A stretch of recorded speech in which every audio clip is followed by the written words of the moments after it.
his legacy and appreciate him in death. We've named institutions after him. His legacy we endure. It's left for you and I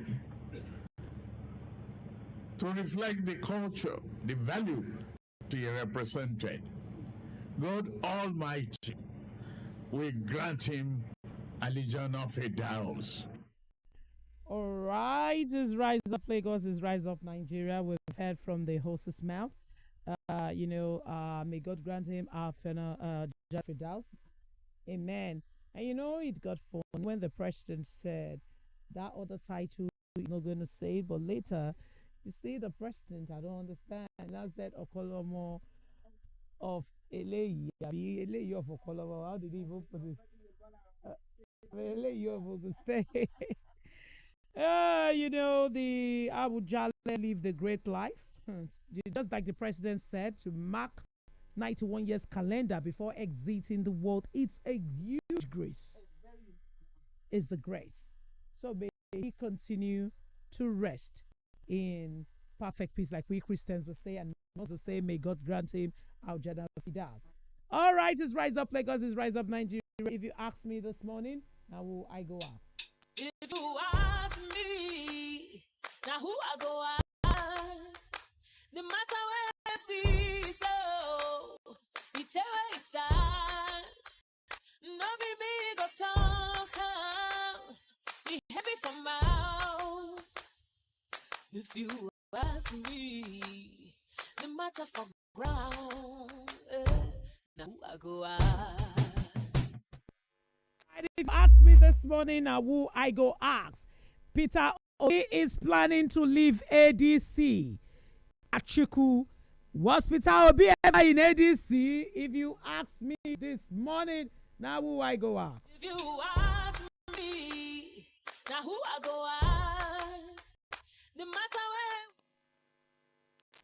All right, the 2023 presidential candidate of the African Democratic Congress, ADC, Dumebika Chukwu, claims Peter Obi is already considering a move out of the ADC.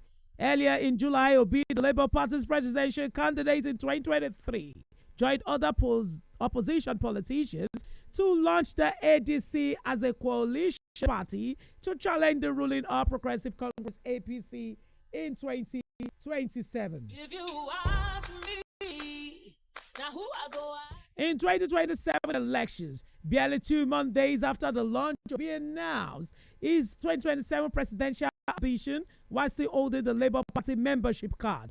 But Kachukwu believes Obi wouldn't be allowed to run for presidency on the ADC platform. According to him, the ADC structure is being packaged for Atiku's presidential ambition. If you ask me, now who I go ask?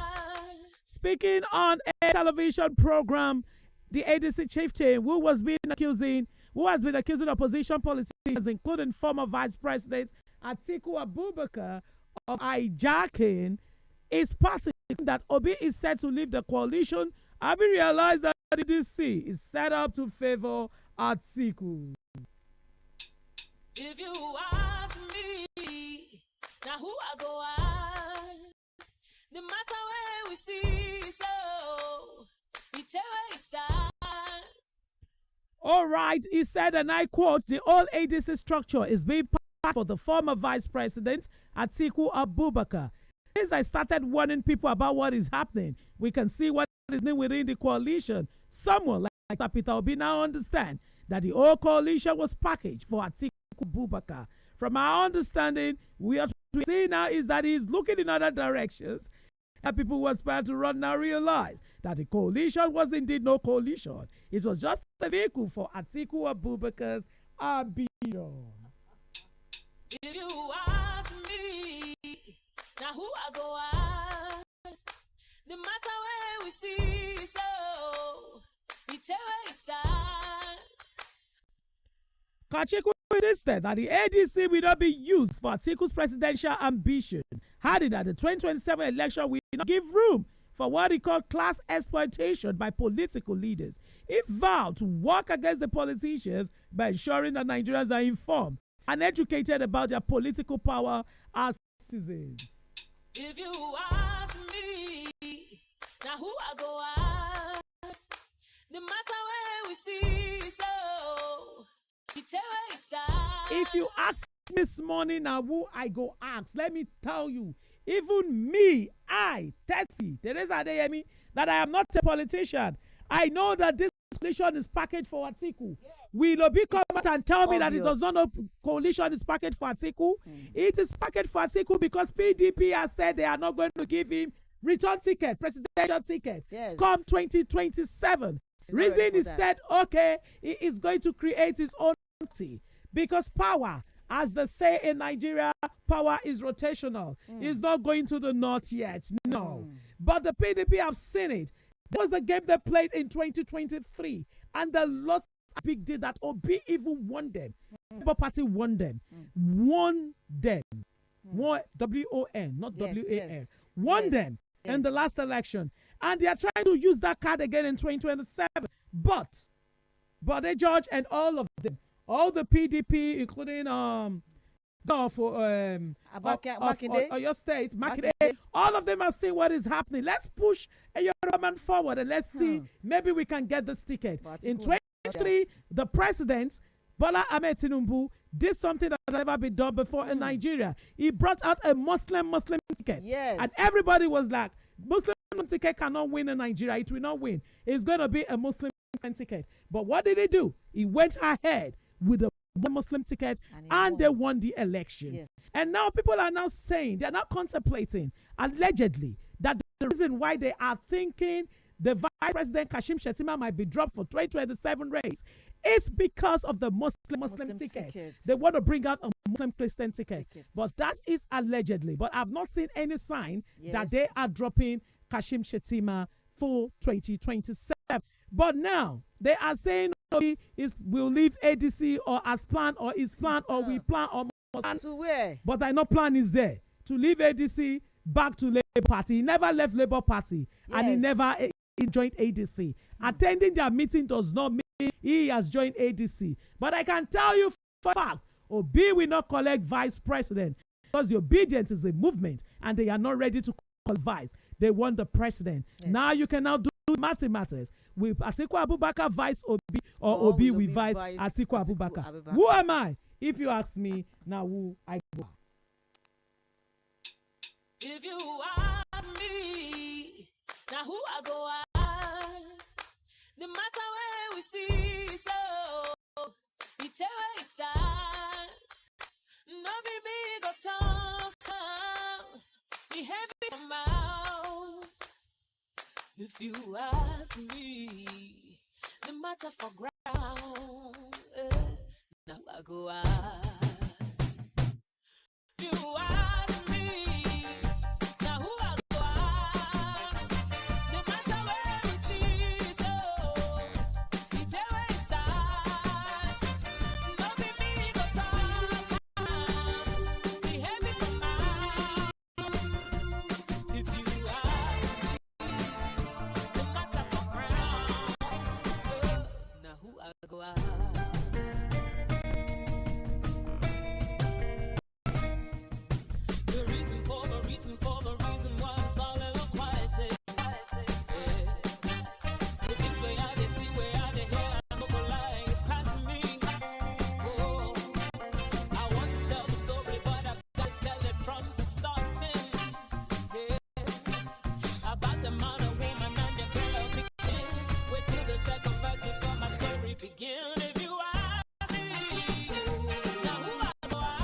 Okay, on a final note, on if you ask me, now I go ask segment tomorrow. The segment continues tomorrow. That is where we analyze our own politics.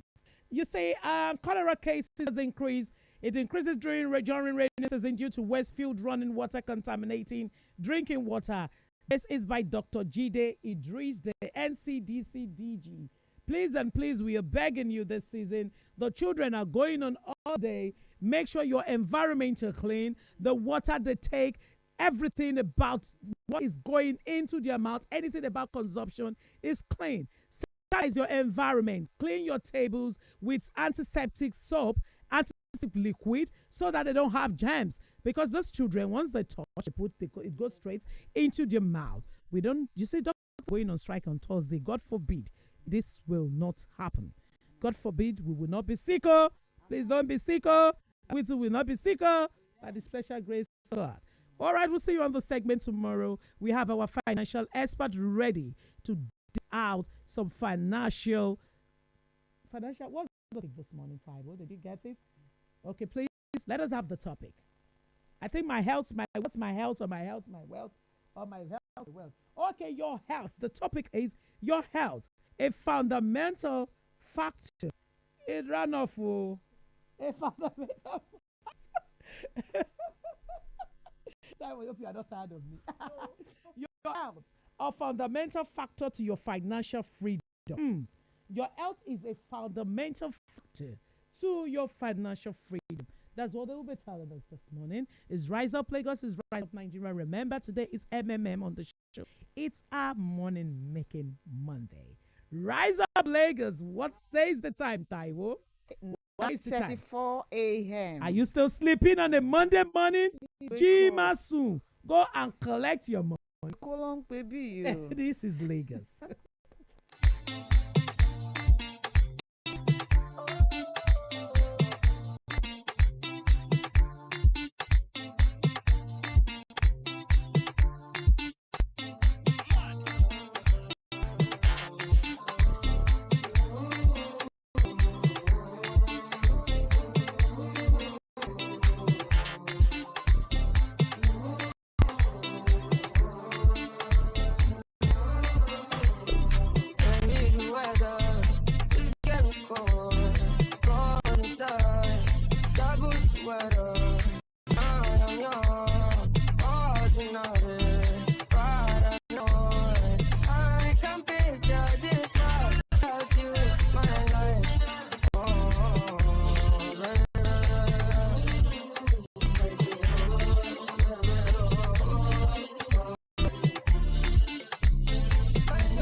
All right, we have our chartered accountant, our financial expert on here this morning, Mr. Matthew Idowu.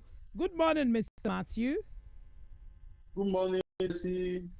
Good morning, everyone in the studio. Okay, what do you have for us today? Okay, thank you for asking me again today.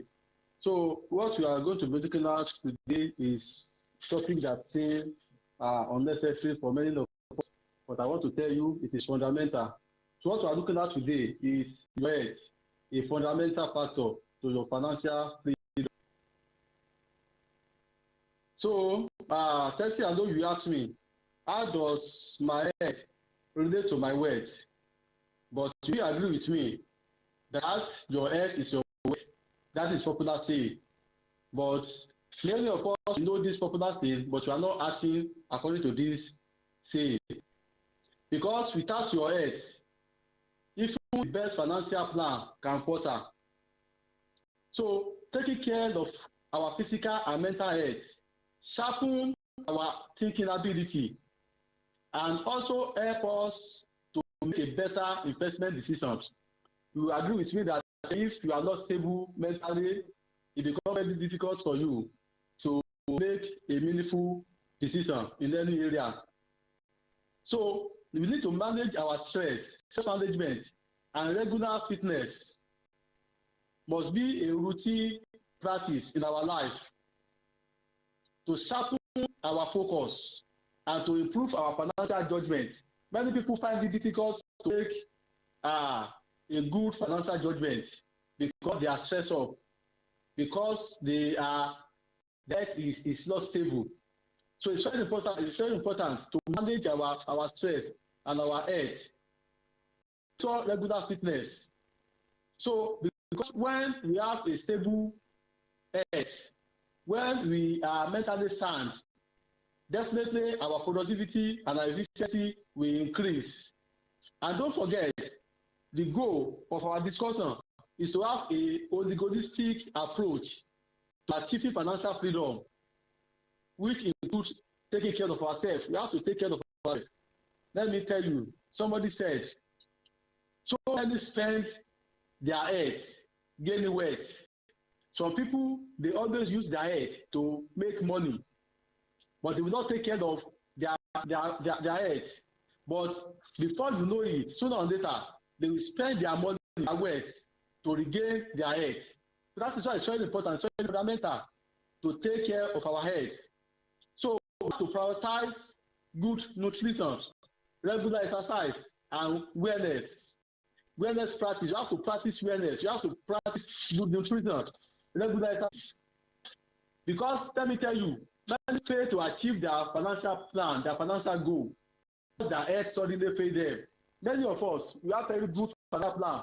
We bought this asset, we have that investment, we acquire that, because we want to increase our wealth. But unexpectedly, our health fails us, and it becomes very difficult for us to achieve our financial plan, financial goal. So that is why it is very wise for us to consider our health as a test of our blessing. So you have to see your health, that for you, whatever you want to achieve, whatever how far you want to go, your health must be number one. So in that wise, we need to spend your money on a good diet rather than spending your money on medicine. Many today, they are spending the money, their hard-earned money, on medications, because they fail to take care of their health, which is also jeopardizing their financial goal. So when you are not taking care of your health, know that you are jeopardizing your financial intention, your financial goal. Now, somebody said that eat your food as your medicine. If you do not want to eat your medicine as your food, so in that wise, it is financial wise to make your kitchen your best hospital that you have. I don't know whether you are following me. We are following. Go on. The best hospital you have, it should be your kitchen. You must eat a good diet. Now, do you know that is not value until sickness comes? You know, many of us, on one expected day, we find ourselves in one element or the other, and we begin to spend money. Something, the element that is affordable. If you have taken care of our health, if you have proper care of our health, if you have taken good diet, those that certain sickness or ailment that are affordable. But because we fail to take care of our health, so it resulted into unexpected sickness and illness, and we begin to spend money that's supposed to have been invested in something that's going to generate our future interest or income for us. So because we fail to take care of our health, so that's why it is very important for us to be taking care of our health regularly. Now, let me tell you, you know some people, they consider spending money on your health as an expenses. Some people believe their ideology is that when you are spending money unnecessarily on your health, you are wasting money, because when you are spending money on your health, it's an expenses. But let me tell you, money you spend on your health, it is not an expenses, it is an investment, because it is through good health that you can maintain your job. It is through good health that you can maintain your productivity. It is through good health that you can maintain your efficiency in place of work. Many people have lost their job today because their health failed them unexpectedly. So that is why you have to take your health very important to you. In fact, above anything, above everything. Now, most people think about money and investment and think with monetary value when they think less at their health. So they believe that when you want to make wealth, when you want to create wealth, is to be thinking all the time about money, about investments, about things that has monetary value, instead of you to focus on your health as a perfect way your wealth. Because without good health, every decision, every plan, we stand still, we put on notes. It is someone that has good health that can realize his goal. Now, do you know all the money in the world cannot buy you back your good health? You know, many, because of just little mistake, because they fail to be taking care of their health, to be taking good diet, they lost their health, and recovering it becomes difficult. They have spent so much money, they have spent all their investment, they have sold all their assets just to restore their health because of their failure to take care of their health. Now, Tessie, health is like a money. We never have a true idea of its value until we lose it. You know, when you have money, you don't appreciate that money, you'll be spending it. But when you lose it, then you know how valuable your money is. And the same thing is with our health. When we have our health, and our health is us everywhere, we are good everywhere. So we begin to value our health when we lose it. So it's very important. Now, I want to enjoy our listener to always eating healthy, because eating healthy can cost you money, but eating unhealthy can cost you your life. Now, you agree with me? Yes, when you are eating a good diet, you'll be spending money, but that money is worth spending, because through it you sustain your work, you sustain your health, you sustain your emotions. But if you fail to eat a balanced diet, a good diet, it can cost your life. Many people today, they suddenly lost their life because they fail to take care of their health, and their health failed them, and they were unable to recover it because it has gone beyond repair. Now, do you know that in the place of work today, or in business today, some people don't do well simply because they do not feel well? Now, tell me, how will you do well in your place of work when you are not feeling well? So when you are not feeling well, you cannot do well. And when you are not doing well, it is not only affecting your productivity in the place of work, it's also affecting your money. It's also affecting your thinking faculty, your thinking ability, and it's going to affect all your plans. Now, the only way to keep your health is to eat what you do not want and drink what you do not like, and also do what you rather not do. I don't know if you understand this statement, Tessie. Yes, I understand. Yeah, we always want sweet thing. We don't want anything that doesn't good in our mouth. So that's why many of us we go for junk foods that affect our health. We love So to eat sweet now, things, but we don't like agbojedi. yeah, exactly. Yeah, you got it. So understand that. So to keep your health, you have to eat what you don't want and what you not like to drink.